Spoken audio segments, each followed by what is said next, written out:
This week, President Mnangagwa made a lot of changes. ED appointed 17 permanent secretaries, 19 senior officials were reassigned. We don't know where they're going next, however. But some of these permanent secretaries had become actual permanent secretaries. They're guys who've been in their jobs for over 20 years. You know, we focus a lot on ministers, but a lot of the times we never talk about the people actually working for them. These are the permanent secretaries. And why are perm secs important? Well, these are the guys that do the actual work. They're basically the CEOs of the ministries. This is why we need more technocrats as perm secs more than we need technocrats as ministers. Ministers are there to provide policy. The perm secs are there to make sure that the policy is actually implemented, that it actually works and delivers. So let's take a look at some of the appointments that ED made. The big one has to be finance. George Gvamatanga is the new perm sec there. He was the MD of Barclays Zimbabwe, one of those guys who started at the bottom of the bank, working his way up. So he understands finance. With Mthuli as minister, this looks like a solid team over there. There are also a couple of new faces. Amos Marawa is the new perm sec for transport and infrastructure. He has a great CV. He was the director of infrastructure at COMESA, so he's been in charge of a lot of big projects across the region. The new perm sec for foreign affairs is James Manzo. He used to be the ambassador to the UN and World Trade Organization. Remember, ED is moving international trade from the Ministry of Industry to the Foreign Affairs Ministry. So a guy who knows how the trade works is a good pick at foreign affairs. At Energy and Power Development is Gloria Magombo. She was CEO of ZERA, the energy regulator. She's well respected in the industry. So yes, we have these great appointments. In the State of the Nation address, ED said the work culture in the civil service has to change. But this is stuff we've heard before. You see, it's great to change faces, but it's a lot harder to change the culture. Because these people stayed for so long, it's very hard for the new guys to change the way things were being done. Take for instance this guy, Tomayo Mdede. He's one of the 9 officials who was told to retire. Great news, but do you know how long this guy had been in the job for? 37 years. That's right. He became Registrar General in 1981. He did this job for 37 years. And he wasn't very good at that job too. He was in charge of birth certificates, IDs and passports. If you've ever been at a queue at the passport office, you know how bad it was. We have all seen this kind of work culture they have over there, Kwamdede.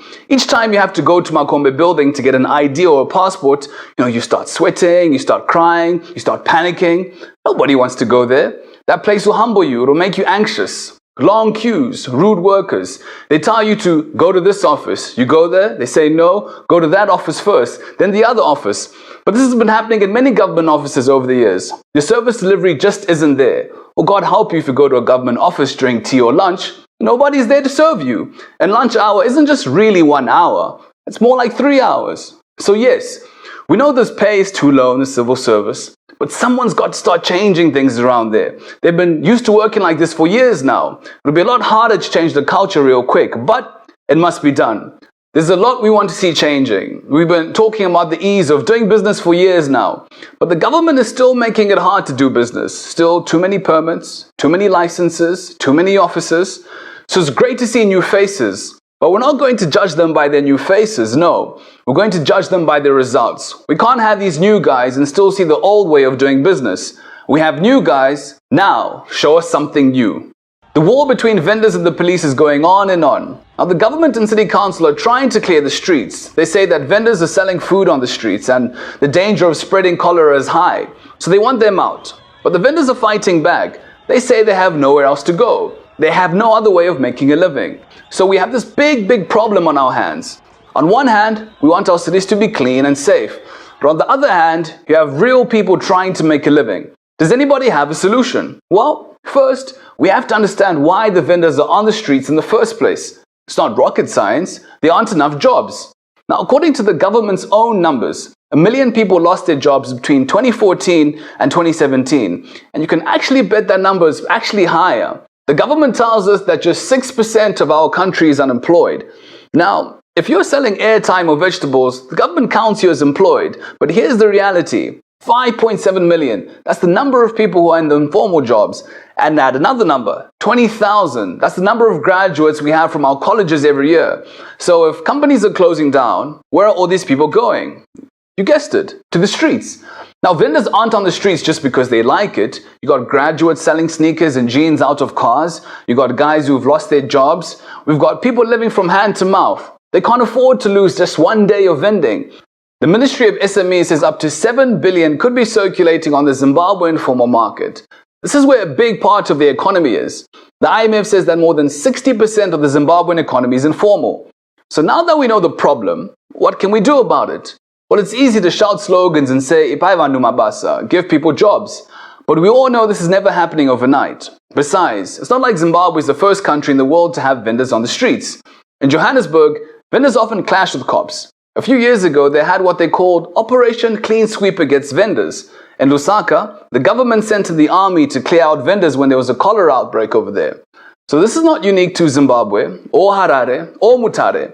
It's pointless chasing after vendors if you don't have alternative spots for them. Here's what the new town clerk of Harare needs to think about. We need trading zones, and a lot of them. We need places where vendors can go once we chase them off the streets. Now, if this means creating these trading zones by closing off some streets or part of some streets, let's do it. Second, these zones must have security. They must have clean water, they must have toilets, they must have decent infrastructure.